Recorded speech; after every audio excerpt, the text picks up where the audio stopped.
PSC tips and ട്രിക്സിലേക്ക് ഏവർക്കും സ്വാഗതം. നമ്മൾ ഇന്ന് നോക്കാൻ പോകുന്നത് ഡിഗ്രി ലെവൽ പ്രിലിമിനറി മൂന്നാം ഘട്ട പരീക്ഷയ്ക്ക് തയ്യാറെടുക്കുന്നവർക്ക് വേണ്ടിയിട്ടുള്ള കറണ്ട് അഫയേഴ്സ് ചോദ്യങ്ങളും അനുബന്ധ വിവരങ്ങളുമാണ്. തൊഴിൽ വാർത്തയിൽ നിന്നും എടുത്തിട്ടുള്ള കറണ്ട് അഫയേഴ്സ് ചോദ്യങ്ങളും അനുബന്ധ വിവരങ്ങളുമാണ് കേട്ടോ. അപ്പോൾ 10-ാം തീയതി എക്സാം എഴുതാൻ പോകുന്നവർ തീർച്ചയായിട്ടും ഇത് പഠിച്ചിട്ട് പോവുക.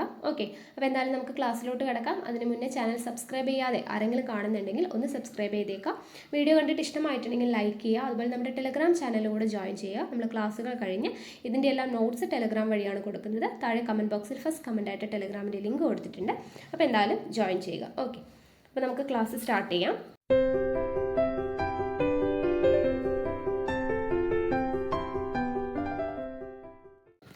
ആദ്യത്തെ ചോദ്യം, കേരള നിയമസഭയുടെ എത്രാമത് സ്പീക്കറാണ് എൻ ഷംസീർ?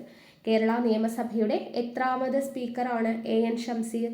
24ാമത്തെ സ്പീക്കറാണ്. ഓക്കെ, 24ാമത്തെ സ്പീക്കറാണ് എൻ ഷംസീർ. നിയമസഭയിൽ തലശ്ശേരി മണ്ഡലത്തെയാണ് അദ്ദേഹം പ്രതിനിധീകരിക്കുന്നത്. 24ാമത്തെ സ്പീക്കറാണ് എൻ ഷംസീർ. തലശ്ശേരി മണ്ഡലത്തെയാണ് പ്രതിനിധീകരിക്കുന്നത്. സ്പീക്കറായിരുന്ന MP രാജേഷ് രാജിവെച്ച് മന്ത്രിയായതിനെ തുടർന്നാണ് ഷംസീർ സ്പീക്കറായി തിരഞ്ഞെടുക്കപ്പെട്ടത്. നമുക്കറിയുന്നതാണ് അല്ലേ, MP രാജേഷ് രാജിവെച്ചതിനെ തുടർന്നാണ് ഷംസീർ സ്പീക്കറായിട്ട് തിരഞ്ഞെടുക്കപ്പെടുന്നത്.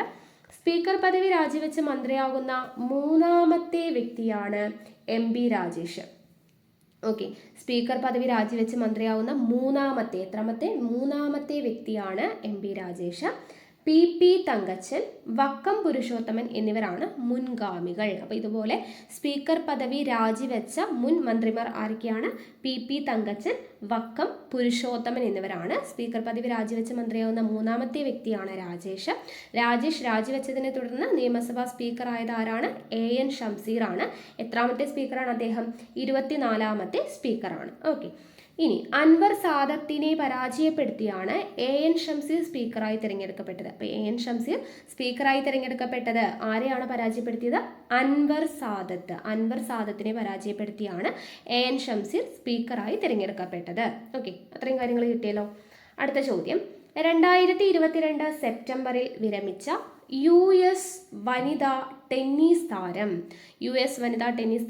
സെറീന വില്യംസ് ആണ്. 2022 സെപ്റ്റംബറിൽ വിരമിച്ച US വനിതാ ടെന്നീസ് താരമാണ് സെറീന വില്യംസ്.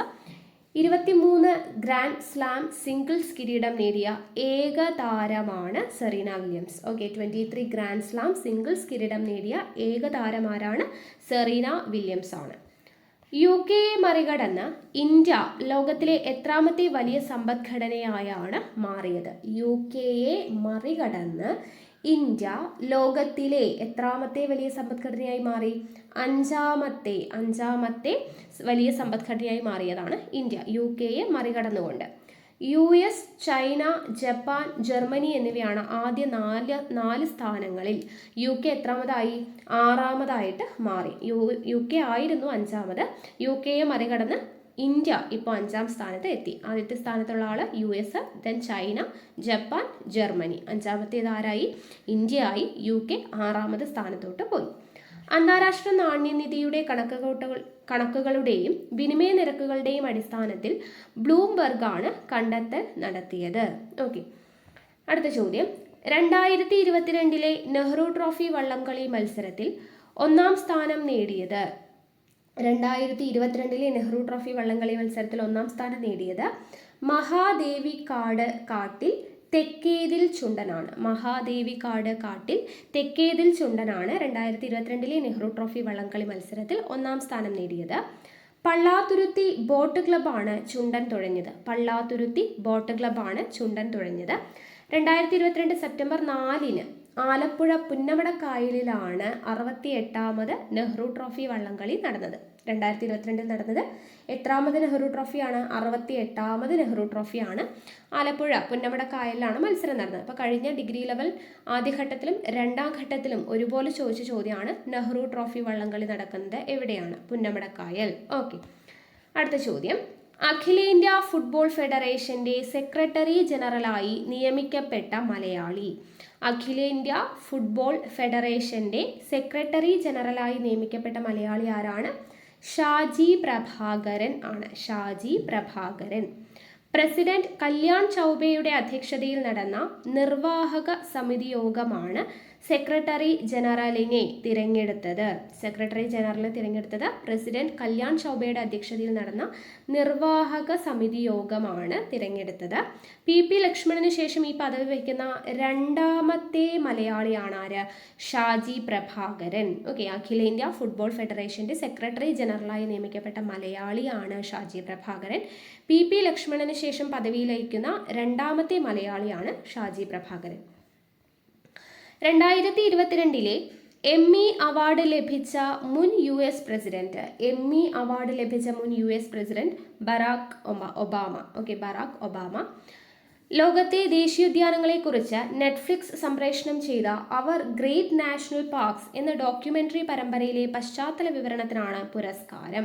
ഓക്കെ, ബറാക് ഒബാമയ്ക്ക് പുരസ്കാരം, എമ്മി അവാർഡ് ലഭിച്ചത് എന്തിനു വേണ്ടിയിട്ടാണ്? അവർ ഗ്രേറ്റ് നാഷണൽ പാർക്സ് എന്ന ഡോക്യുമെന്ററി പരമ്പരയിലെ പശ്ചാത്തല വിവരണത്തിനാണ് പുരസ്കാരം. മികച്ച വിവരണത്തിനുള്ള ഗ്രാമി പുരസ്കാരങ്ങളും ഒബാമയ്ക്ക് നേരത്തെ ലഭിച്ചിരുന്നു.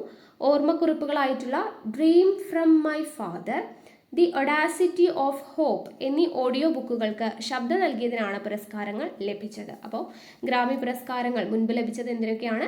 ഓർമ്മക്കുറിപ്പുകളായിട്ടുള്ള dream from my father, the audacity of hope എന്നീ ഓഡിയോ ബുക്കുകൾക്ക്. 1956 US പ്രസിഡന്റായിരുന്ന ഡ്വൈറ്റ് ഡി ഐസോനോവറിന് എമ്മി പുരസ്കാരം ലഭിച്ചിട്ടുണ്ട്. ഓക്കെ, ഡ്വൈറ്റ് ഡി ഐസോനോവറിന് എമ്മി പുരസ്കാരം ലഭിച്ചിട്ടുണ്ട് 1956. ഓക്കെ, അടുത്തത് ലോക ഗുസ്തി ചാമ്പ്യൻഷിപ്പിൽ 4 മെഡൽ നേടിയ ആദ്യ ഇന്ത്യക്കാരനാണ് ബജ്രംഗ് പൂനിയ. ബെൽഗ്രേഡിൽ നടന്ന ചാമ്പ്യൻഷിപ്പിൽ വെങ്കലം നേടിയതോടെയാണ് ഈ ചരിത്ര നേട്ടം സ്വന്തമാക്കിയത്. ഓക്കെ, അപ്പോൾ ലോക ഗുസ്തി ചാമ്പ്യൻഷിപ്പിൽ 4 മെഡൽ നേടിയ ആദ്യ ഇന്ത്യക്കാരൻ ആരാണ്? ബജ്രംഗ് പൂനിയ. ബുദാപെസ്റ്റിൽ നടന്ന 2013-2018 ചാമ്പ്യൻഷിപ്പുകളിൽ യഥാക്രമം വെങ്കലവും വെള്ളിയും നേടിയ ഈ 28കാരൻ 2019 നൂർ സുൽത്താനിൽ വെങ്കലവും നേടിയിരുന്നു. ഹരിയാന സ്വദേശിയാണ്. ഓക്കെ, അത് പഠിച്ചിരിക്കുക. ബജ്രംഗ് പൂനിയ ഹരിയാന സ്വദേശിയാണ്.